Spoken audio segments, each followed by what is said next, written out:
Like, yeah, I beat that charge. Okay, you beat the charge.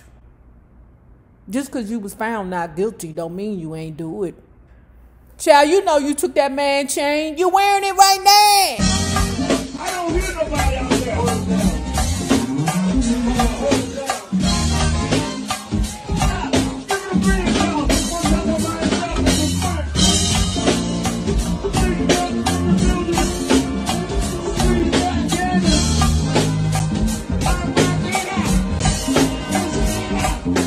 I was used to being locked up.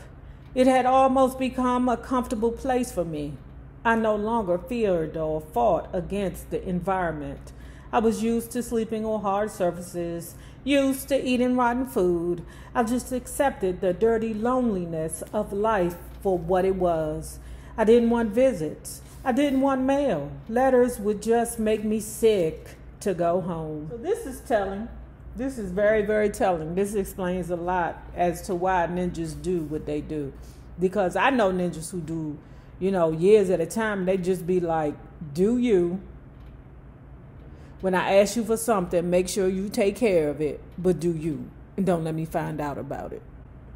Man, I just accepted the dirty loneliness of the life for what it was. I didn't want visits. I didn't want mail.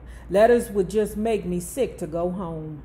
I'd get thirsty at the mail line waiting for something and have to flip on somebody the day I didn't get anything.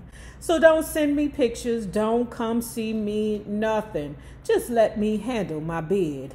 The jail was X's home. See, DMX was the rapper, but X was someone different. X was hunger. X was rage.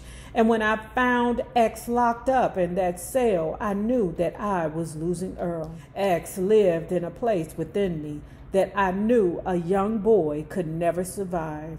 Almost like a monster, I could feel its force pulse through my veins. And when he showed himself, my music took on a whole new identity.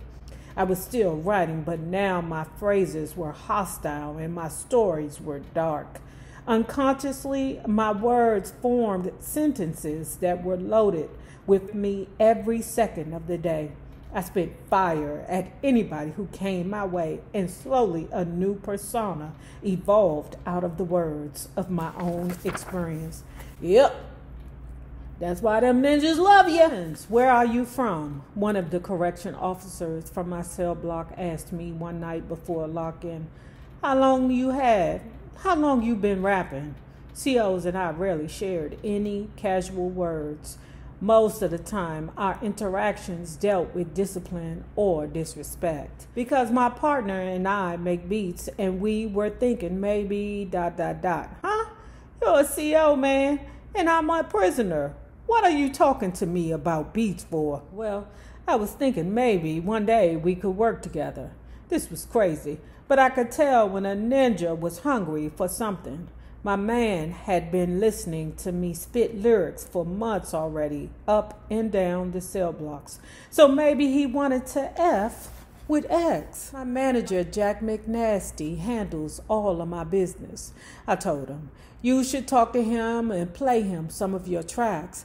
But if you want me to rap over any of them, I can't do anything for you in here. 2 weeks later, Jack came up to Valhalla to visit me and said that he had met with the 2 COs. It seems they wanted to be producers, but they had no MC. Well, let's see. I want to be free, but I have no money. Let's make this happen.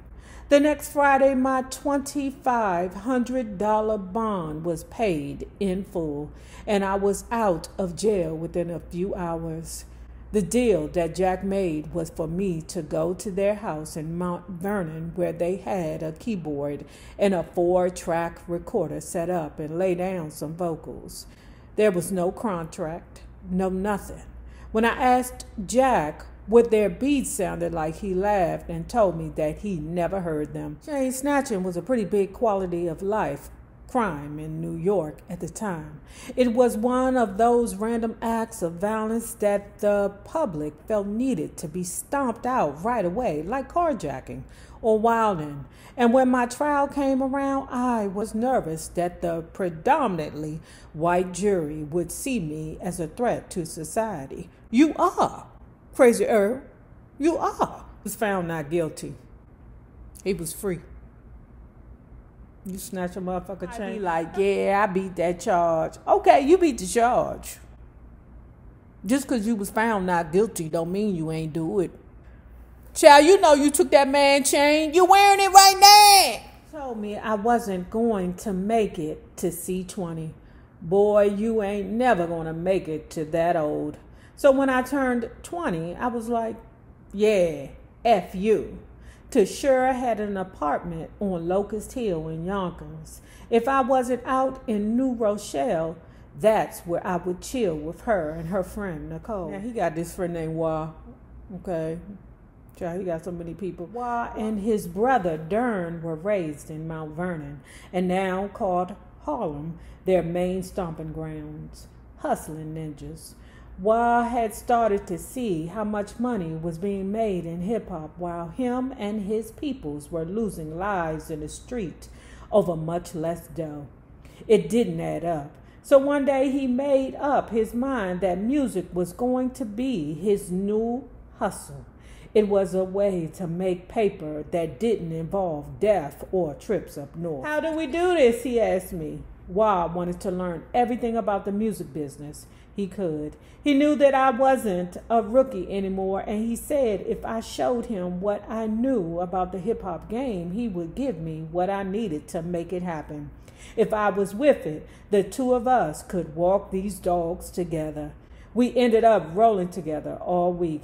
D, do you got ends? It wasn't long after I met Wah that things suddenly started to look up financially. Here, dog, take a couple of 20s. And yo, you need smoke, ninja? Yeah, this is what's up. This is the kind of treatment I deserve. Not only was I coming back on the block with bills in my pocket wearing a new pair of kicks, but I also had a bag of weed. And it wasn't the normal weed either. It was downtown smoke, the kind YO ninjas didn't come across too regularly. This was a major step up from being broke in the studio. A major step up from Jack McNasty. Oh, shit. When I met Darren, he was chilling by the phone booth on 125th Street and Lenox Ave in Harlem with his partners, Bishop and Skip. These were the pre-cell phone days when the public phone on the corner was a hustler's money tree. As long as you had a beeper and a lot of numbers in your head. Wah bought some of my tapes with us in his truck so he could play some of my songs for the crew. They weren't music ninjas, but they were hustling ninjas. And a real hustling street ninja could always hear a banging hip-hop track.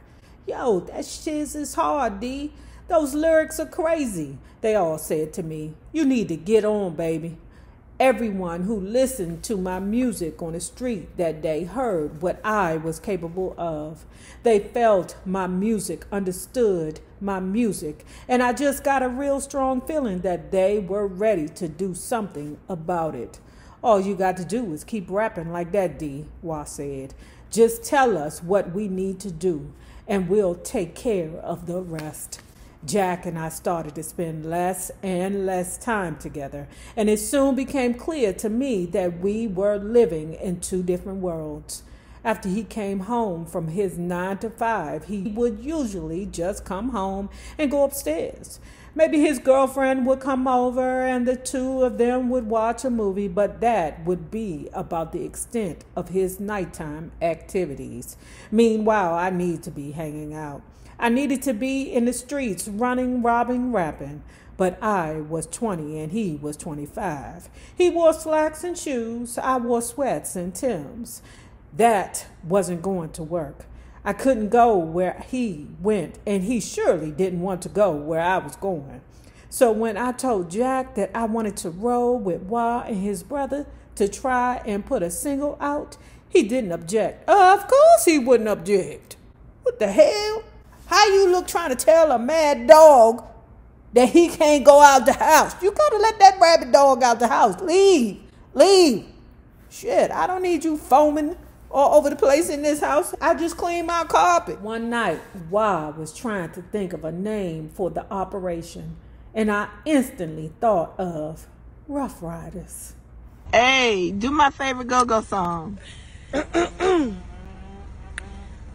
Taking a ride on the east side, made a left on MLK. What a beautiful day, what a beautiful day. Riding high on the west side, looking for a hood rat to play. Won't you come out and play? Won't you come out and play? Hey, taking a ride. Hey, hey, on the south side. Ooh, ooh. Hey, hey, hey. We like that good. Say what?